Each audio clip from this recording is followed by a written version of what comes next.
Très bien. Alors, lors de ce All-Star Game, il y avait Team Abidjan face à la team de l'intérieur du pays. C'est ça. D'accord, qui se sont affrontés donc, aussi bien chez les hommes que chez les dames. C'est ça. Est-ce que la team intérieure du pays était composée uniquement de joueurs de l'intérieur du pays? Prési. Non, on va être sincère. Vous savez, quand même, quand vous prenez la team de l'intérieur du pays symbolisée par Stéphane Konaté, il vient quand même de Korogo.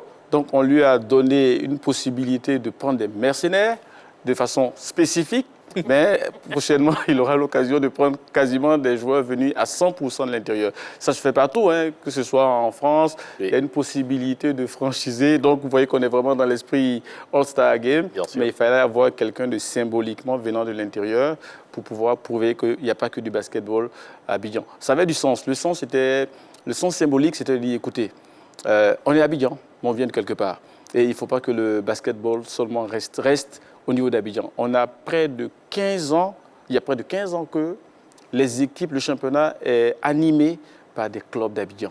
Il faut que définitivement, par un acte fort, on demande qu'il faut qu'il y ait des clubs de l'intérieur du pays pour qu'on puisse avoir un basketball décentralisé. Donc c'était le message fort à travers ce All-Star qui n'était pas seulement que festif, mais c'était un All-Star qui avait une ambition, une vision de pouvoir dire le basketball pour toute la Côte d'Ivoire.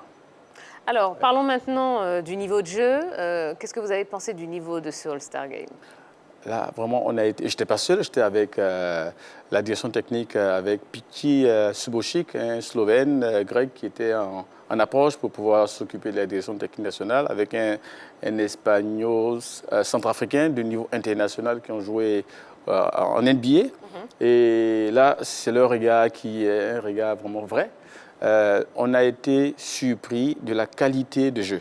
Parce qu'en général, le All-Star, il y a beaucoup plus de légèreté. Et ce qui fait que le spectacle paie un peu, il y a beaucoup plus de joking, comme on dirait. Mais là, les joueurs, surtout les dames, ont allié aisance de jeu, pas d'agressivité, mais sérieux. Et donc, le public était en haleine, était tenu en haleine et on était vraiment heureux de cette qualité de compétition qui fait que le public est resté. Voilà. Mais coach, plutôt coach président, pardon. Il coach la fédération. Il coach la fédération, effectivement. Ouais. Président, quand on regarde un peu cette première édition, elle était bien organisée, tout et tout. J'ai envie que vous me le disiez. Est-ce qu'à la prochaine édition, par exemple, du All-Star Game, on pourrait avoir un basketteur de renom? Oui, évidemment. Vous nous donnez de belles pistes pour bien rendre l'événement un peu plus événementiel. Naturellement, vous savez, moi je suis un peu comme les basketteurs eux-mêmes. On aime les challenges. Si on a tel niveau, il faut qu'on passe à un autre niveau. Donc soyez-en sûrs que peut-être on aura le Palais des Sports fait à peu près 3200 places. On a 2200 gradins, à peu près 1100 places. Soyez sûrs peut-être que les 3200 places vont être complètement occupées.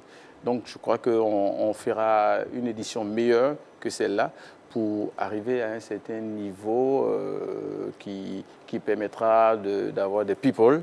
Voilà, c'est ça le All-Star aussi. Il faudrait que toutes les stars du monde public, du monde culturel, du monde sportif se retrouvent là et qu'on puisse avoir des salons avec tout ce qu'il y a comme paillettes et tout ça pour qu'on puisse dire, écoutez, en Afrique, après les États-Unis, aussi la Côte d'Ivoire. Comment? Après les États-Unis, il y a la Côte d'Ivoire. Il y a la Côte d'Ivoire, exactement. Oui, absolument. Voilà. Bon, vous y pensez quand même, vous travaillez déjà dessus sur la bien prochaine sûr, édition? Bien sûr qu'on y travaille déjà. Après cette première édition qui a été un succès, il ne faudrait pas que ce soit quelque chose qui est arrivé par opportunité ou même par chance. Il faut être sérieux, il faut préparer longtemps à l'avance et puis il faut, à minima, maintenir cette qualité parce qu'il faut avoir un peu d'humilité. Quand vous avez réussi quelque chose, il ne faut pas croire qu'on va forcément le réussir si on ne se met pas à travailler pour atteindre ce minimum de qualité.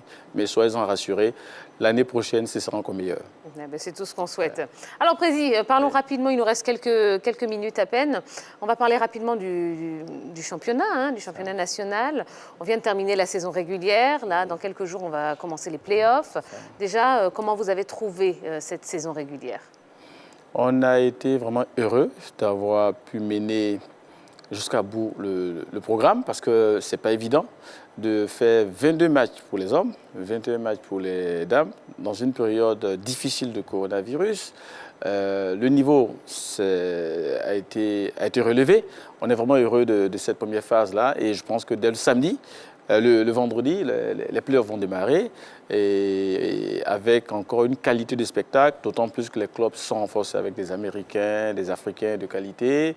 Et vraiment, on est content de ce travail qui a été fait et on est rassuré de la suite de la compétition afin de pouvoir vraiment fidéliser durablement nos spectateurs et nos téléspectateurs.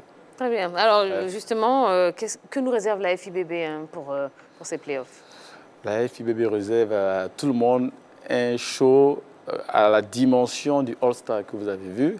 Mais on préfère vous dire en même temps que pour les phases finales, on va demander aux uns et aux autres de payer quand même quelque chose parce qu'on n'a pas assez de place.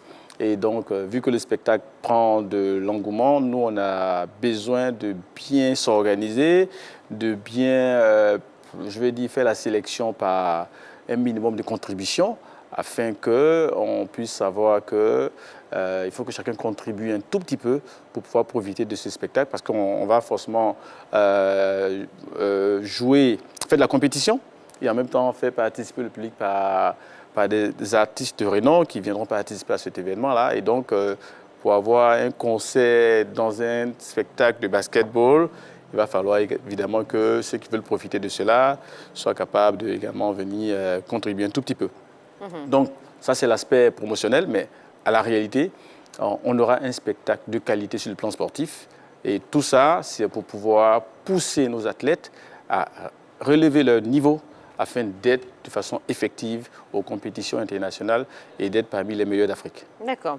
Et juste pour les téléspectateurs qui ne savent pas vraiment, enfin qui ne comprennent pas ce concept de play-off, est-ce que ce sera la même chose que les play-offs de la NBA, un certain nombre de rencontres entre les équipes? Expliquez-nous un petit peu. Ce sera quasiment la même chose, mais pas à la dimension de la NBA où on joue à peu près 7 matchs. 7 matchs, nous sommes dans un principe de 3 matchs, c'est-à-dire que le vendredi déjà, ce sera les quarts de finale chez les hommes, où ils vont se rencontrer en aller et retour. Donc le vendredi, le premier tour, le samedi, les matchs retour. Et si éventuellement il y a égalité en termes de victoire, on fait un 3e match pour les départager. Donc ça crée beaucoup plus de suspense, de probabilité au club qui aurait perdu son premier match de se rattraper et montrer que le vainqueur est vraiment celui qui est assez fort. Donc nous, pour le moment, on est à la formule de 3 matchs, pas de 7 matchs. Je pense que peut-être qu'avec le temps, on verra bien, mais pour le moment, on a réveillé la dynamique du basketball. Partons humblement sur cela et puis ne faisons pas trop d'innovation pour ne pas être capable de tenir les défis. Eh bien, super.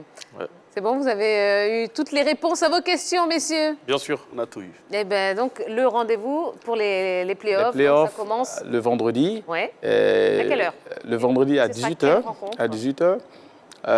Bon, évidemment, je vais pas. On vient de finir la réunion. Ah, d'accord. Je vais plutôt laisser les clubs avoir la primeur de l'information. Vous allez la voir très bientôt. Okay. Et le vendredi, on aura déjà les premières rencontres. À 18h, la seconde rencontre à 20h. Le samedi, on aura les quarts de finale. Et surtout chez les dames, on aura les demi-finales déjà le samedi. Donc, vous êtes invités. Alors, on sait qu'en Dernière question, NBA pour les playoffs, après la saison régulière, c'est le premier qui rencontre le 8e, ainsi de suite, le 2e, le 7e. Est-ce que ce sera... C'est pareil.